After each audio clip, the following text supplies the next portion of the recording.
senadoras y senadores, me da mucho gusto esta tarde estar en este recinto.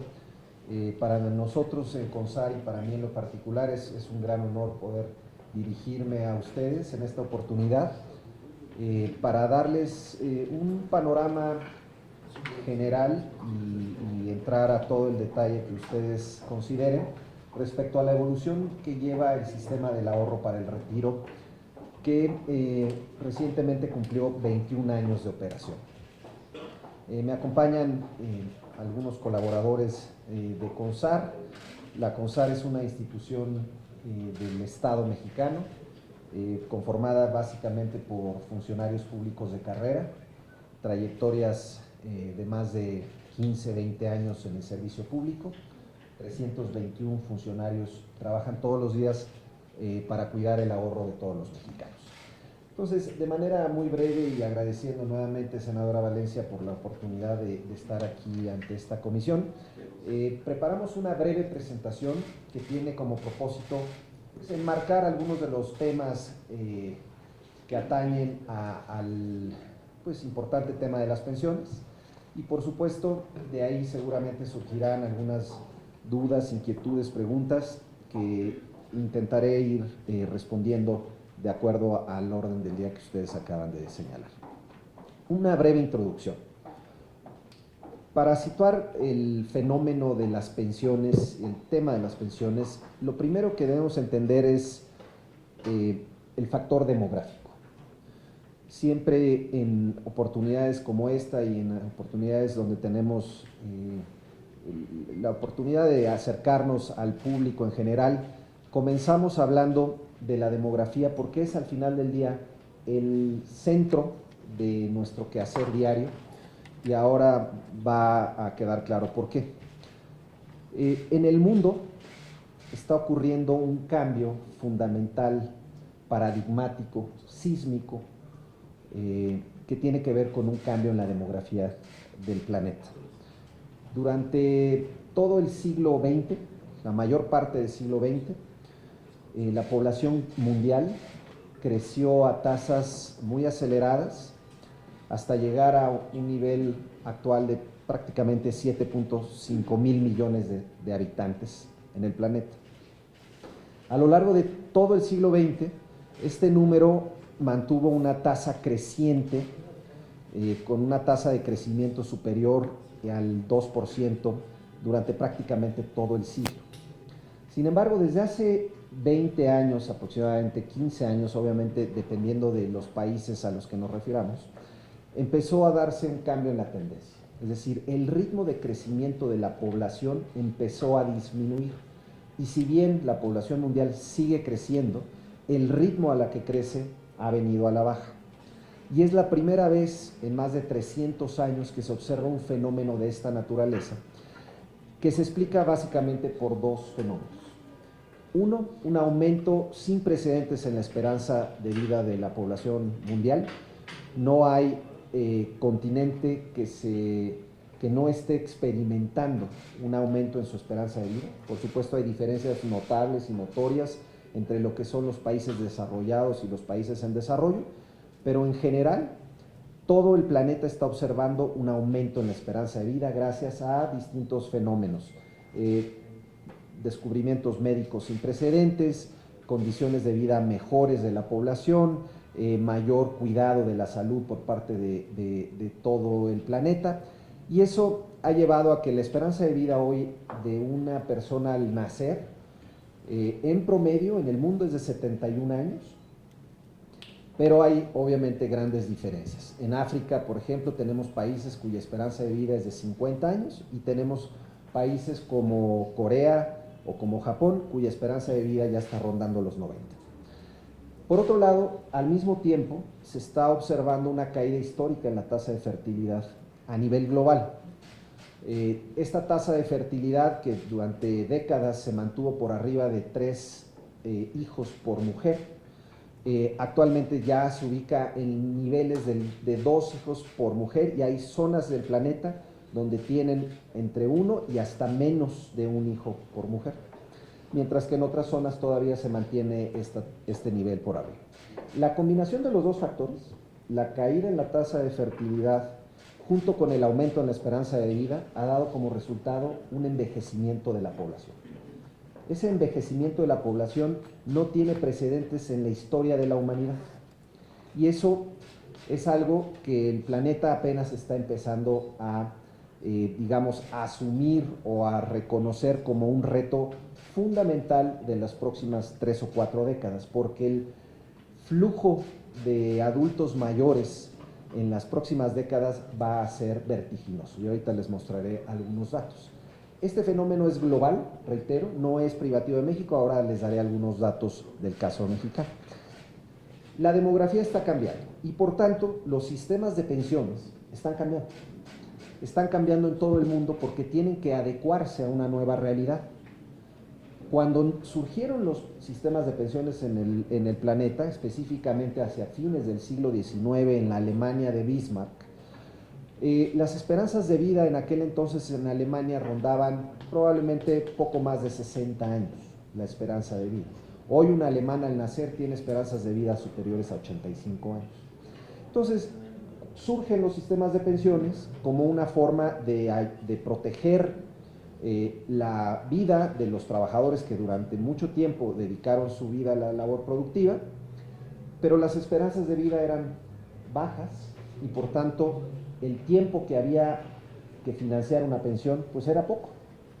Es decir, si una esperanza de vida era menos de 65 años y una persona se retiraba a los 60, pues había que financiar pensiones de 2 o 3 años. Eso fue a fines del siglo XIX. Todo el siglo XX, estos cambios demográficos han dado como resultado que hoy las pensiones del mundo tienen que financiar esperanzas de vida mayores y tienen que financiar a cada vez más personas. Entonces, ¿qué ha pasado en el mundo de las pensiones a nivel global durante principalmente la última década? Uno, los sistemas tradicionales de pensiones, conocidos como los esquemas de beneficio definido, ahorita hablaré un poco más de ellos, están cambiando sus parámetros esenciales, aumentando edades de retiro, aumentando montos de ahorro, cambiando fórmulas de beneficios, es decir, cuánto va a ser la pensión y cómo se calcula una pensión en los sistemas tradicionales de reparto, conocidos como de beneficio definido. Esto es un fenómeno global que está ocurriendo en todos los sistemas de beneficio definido del mundo y no hay país que se haya escapado a esta tendencia. México, al igual que lo que está pasando en el mundo, ha tomado decisiones respecto a sus pensiones. Por otro lado, las fuentes de financiamiento de la vejez, que tradicionalmente eran pensiones públicas, eminentemente públicas, hoy, dadas estos cambios en la demografía, lo que se está observando es una combinación de fuentes de financiamiento. Por un lado, sí, un componente público importante, pero por otro lado, cada vez más un monto de ahorro, digamos, individual, ya sea en esquemas obligatorios o en esquemas voluntarios, en esquemas conocidos como de contribución definida. Un tercer fenómeno que apenas estamos empezando a ver sus primeros resultados es que el mundo del trabajo está cambiando de manera vertiginosa. Los empleos que anteriormente eran empleos que veíamos como tradicionales están siendo cada vez más automatizados.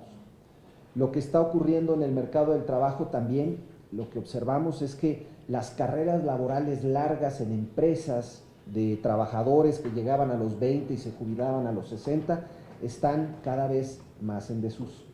El mundo del trabajo independiente está creciendo en importancia, es decir, los trabajadores independientes, los que tienen un empleo propio o los que trabajan tal vez en empresas relativamente pequeñas, ese mundo es el que está hoy, digamos, en evolución, y esto va a tener repercusiones muy serias para los sistemas de pensiones, ya lo están teniendo, porque tradicionalmente las pensiones dependían de una lógica en donde un trabajador entraba a trabajar a los 20 en una empresa donde se le garantizaban ciertas condiciones tanto de seguridad social y sobre todo de beneficios pensionarios, pero ahora lo que estamos viendo es que esa persona está entrando y saliendo del mercado formal, mucho tiempo lo pasa en el mercado en el mundo independiente, donde no hay contribuciones a la seguridad social y por tanto está ahorrando menos de lo que se ahorraba en el pasado.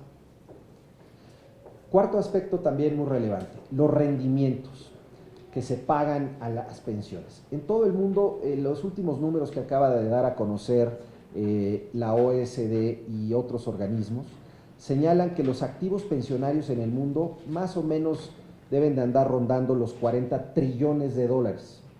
40 trillones de dólares que están ahorrados para las pensiones de las generaciones que se tenderán a retirarse en las próximas décadas. Ese dinero lo administra pues, personas, es decir, manejadores de fondos especializados. Y lo que hemos observado en la última década principalmente, sobre todo después de la gran crisis financiera del 2008, es que los rendimientos han venido a la baja por diversos factores que no me detendré demasiado, pero que naturalmente están ahí a la vista. De hecho, nosotros hemos sacado algunas publicaciones alertando sobre esta situación. Y finalmente, cada vez más el tema de las pensiones se vuelve una responsabilidad individual. Esto no es un tema en donde uno quiera dejar de lado la importancia y la responsabilidad del Estado en proveer y proteger a las personas, sobre todo las personas mayores de edad. Sin embargo, lo que sí es una realidad es que hoy los jóvenes se tienen que hacer más cargo de su pensión de lo que hicieron sus padres. Esa es la realidad a la que se están enfrentando los jóvenes de hoy y esto simplemente seguirá creciendo en relevancia hacia adelante. Siguiente, por favor. ¿Qué pasa en México con su demografía? México, como todos sabemos, tuvo un bono demográfico. ¿Qué es el bono demográfico? O tiene todavía un bono demográfico. Básicamente lo que sugiere esto es que tenemos muchos trabajadores jóvenes trabajando, es decir, cotizando, aportando a sus cuentas, aportando a la seguridad social y relativamente pocos adultos mayores pensionados. Entonces, mientras la pirámide, digamos, está con muchos jóvenes y pocos adultos mayores, a eso se le llama un bono demográfico, así se le conoce en la literatura, en la jerga demográfica. Y ese bono demográfico empezó en México hacia principios de los 80. ¿Por qué se le conoce como un bono? ¿Por qué se reconoce como algo positivo? Porque el tener a muchas personas jóvenes trabajando suele ser un factor importante para generar más crecimiento económico, porque las personas están en actividad productiva, están produciendo, están cotizando, están generando ahorro. Ese bono demográfico empezó en los 80, principios de los 80 y sigue su curso, pero va a llegar a su fin pronto. Hacia tal vez principios de la década de los 30 se va a dar un cambio de tendencia muy significativo que se aprecia muy claramente en la línea verde. Ese cambio de tendencia va a ser fundamental para el país en las décadas venideras, porque en lo que se traduce ese cambio de tendencia es que cada vez va a haber menos jóvenes trabajando y cada vez más adultos mayores requiriendo una pensión o requiriendo apoyo para solventar sus gastos. Y eso se ha visto a nivel internacional, siempre trae como resultado, no es que sea un reto que no tenga solución, simplemente representa un enorme reto para el país lo que se viene en términos demográficos. Siguiente, un dato que ilustra este reto es que en el año 2017, 1,759 mexicanos cumplieron 65 años todos los días, todos los días. Como se aprecia ahí, vamos a estar creciendo de una manera muy importante el número de adultos mayores de 65 años diariamente, hasta llegar al año 2050, donde 4,116 mexicanos cumplirán 65 años todos los días, todos los días.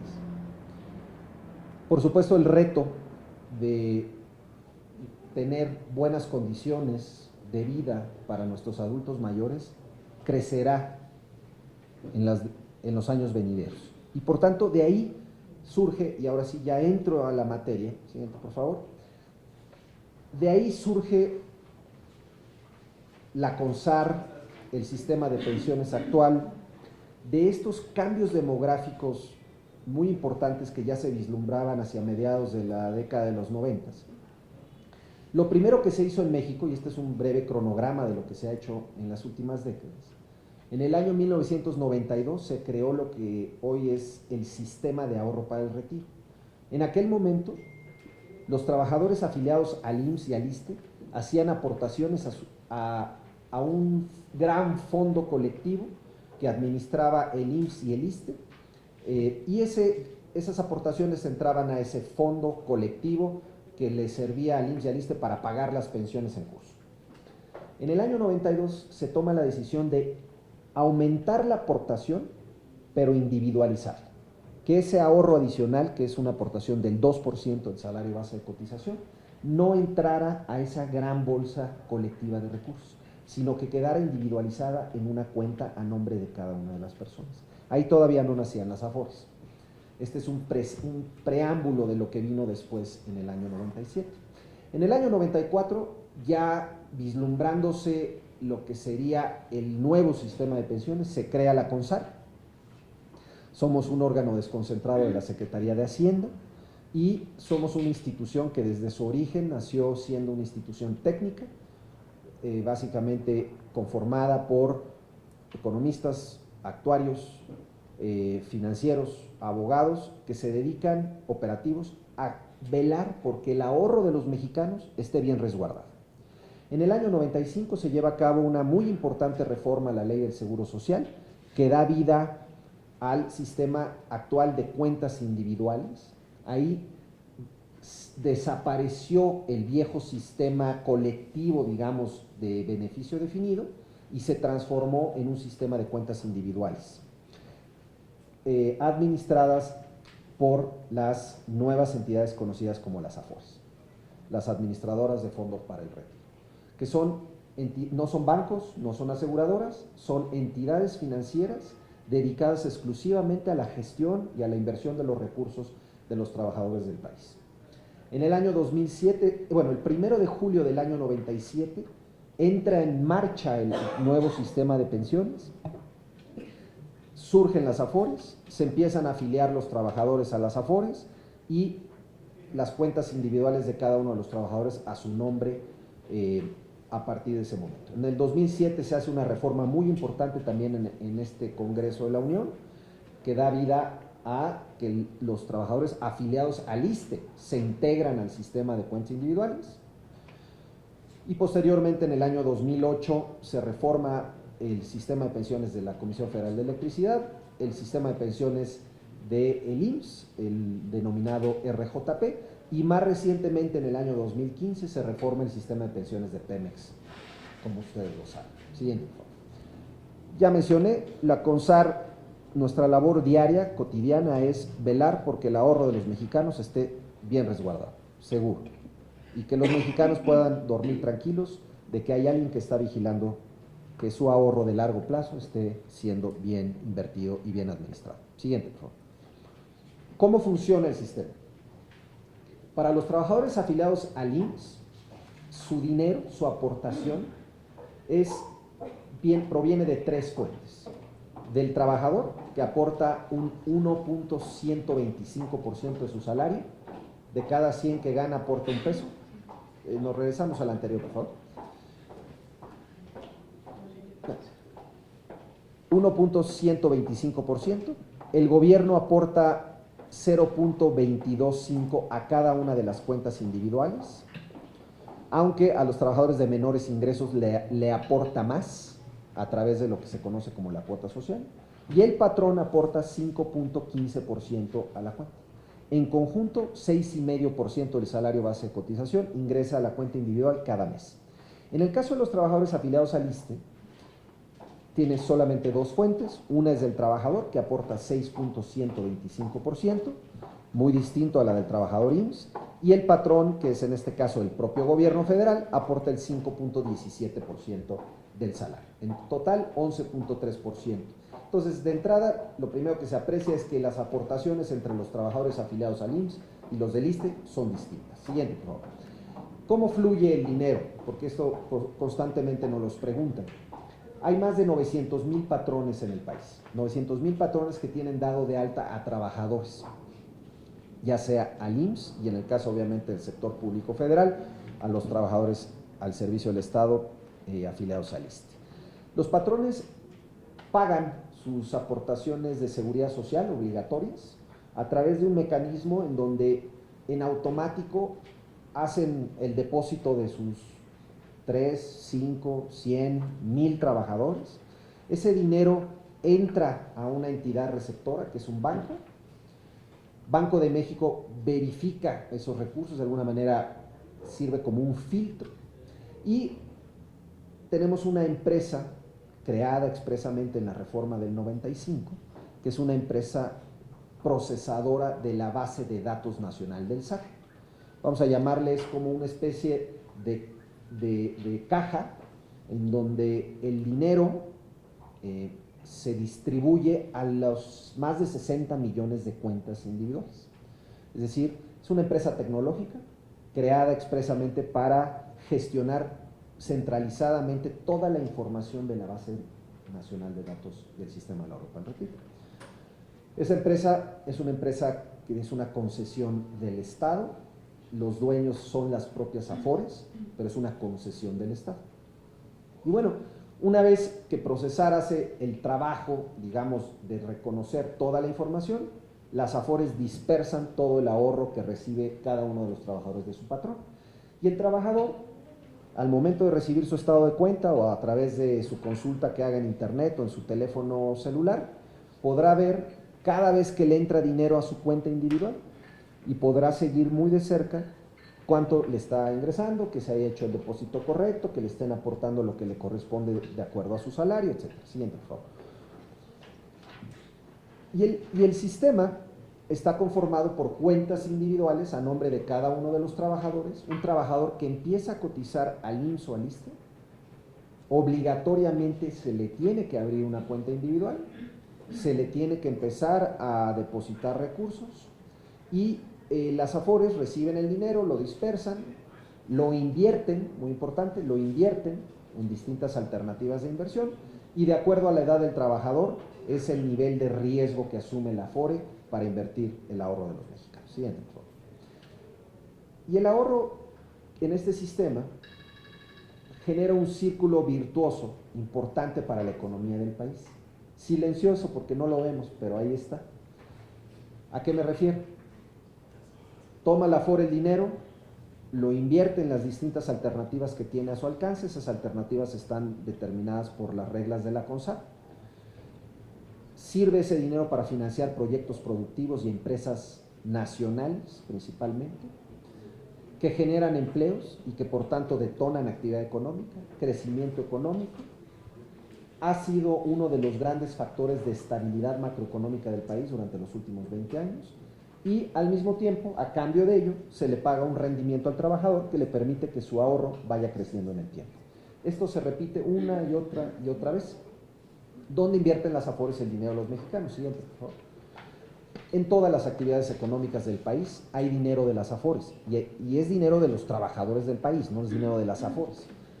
Proyectos de infraestructura, salud, hospitales, en vivienda, en petróleo y petroquímica, en electricidad, en telecomunicaciones, en el sector educativo tiene una presencia relevante, en turismo, en transporte, en manufacturas, en alimentos, en actividades comerciales.